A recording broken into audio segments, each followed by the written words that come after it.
صلی علی رسولہ الکریم اما بعد فاعوذ باللہ من الشیطان الرجیم بسم اللہ الرحمن الرحیم۔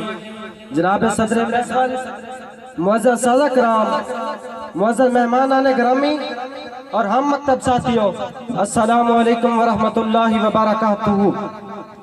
آج مجھے جس موضوع پر لب کشائی کا موقع ملا ہے وہ ہے استاد کا مقام۔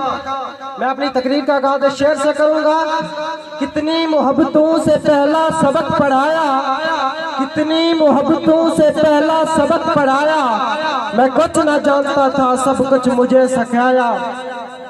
میں واقف نہ تھا ذرا بھی اتنے بڑے جہان سے، میں واقف نہ پہنچا دیا فلک تک استاد نے یہاں سے، پہنچا دیا فلک تک استاد نے یہاں سے، واقف نہ تھا ذرا بھی اتنے بڑے جہان سے۔ جناب صادق، استاد کسی بھی معاشرے کا معمار ہوتا ہے۔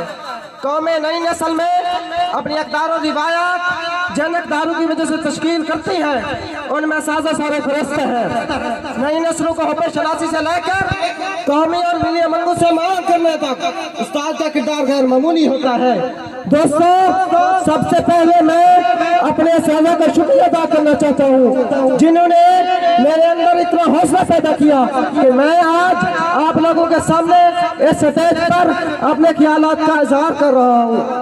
دوستو، استاد کوئی بادشاہ تو نہیں ہوتا پر بادشاہ ان کی وجہ سے ہوتے ہیں۔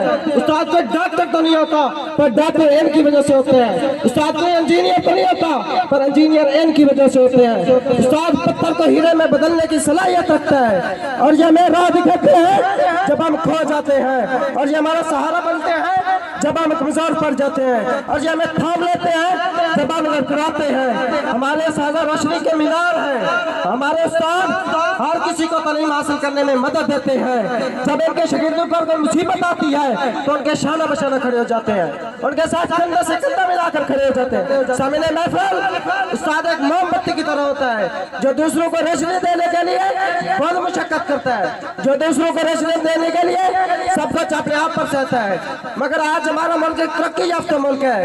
ہمارے ملک میں بڑے بڑے ڈاکٹر اور انجینئر ہیں، اور ان کا سب سے بڑا کردار ہمارے اساتذہ کا ہے۔ اور میں یہ کہوں گا، اگر پوری دنیا کا کوئی شخص سونے اور جواہرات بھی استاد کے قدموں میں ڈھیر کر دے تو استاد کا حق ادا نہیں ہوگا۔ جس ملک میں اساتذہ کی عزت کی جاتی ہے، ان کا احترام کیا جاتا ہے، ان کو اچھا مقام دیا جاتا ہے، وہ ملک ایک ترقی یافتہ ملک کہلاتا ہے۔ اب جو کچھ بھی ہے ان اساتذہ کی وجہ سے ہے۔ گمنامی کے اندھیرے میں تھا ایک پہچان بنا دی، گمنامی کے اندھیرے میں تھا ایک پہچان بنا دی، دنیا کے غم سے مجھے انہوں نے انجان بنا دیا۔ ان کی مجھ پر ایک ایسی مہربانی ہوئی کہ میرے استاد نے مجھے ایک اچھا انسان بنا دیا۔ جناب صادق، ہمیں چاہیے کہ ہم اپنے ٹیچرز کا شکریہ ادا کریں، ہمیں راہ دکھانے کے لیے، ہمیں نصیحت کرنے کے لیے، ہماری غلطیوں پر ہمیں ٹوکنے کے لیے، اور ہماری بہت سی غلطیوں پر ہمیں درگزر کرنے کے لیے۔ اور میں اپنی تقریر کا اختتام اس شعر سے کروں گا۔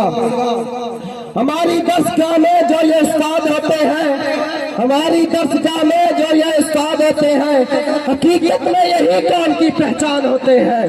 یہ رکھتے ہیں شہر علم کے ہر راہ کو روشن، یہ رکھتے ہیں شہر علم کے ہر راہ کو روشن، اور یہ ہمیں منزل پہ پہنچا کر کتنے شاد ہوتے ہیں۔ والسلام۔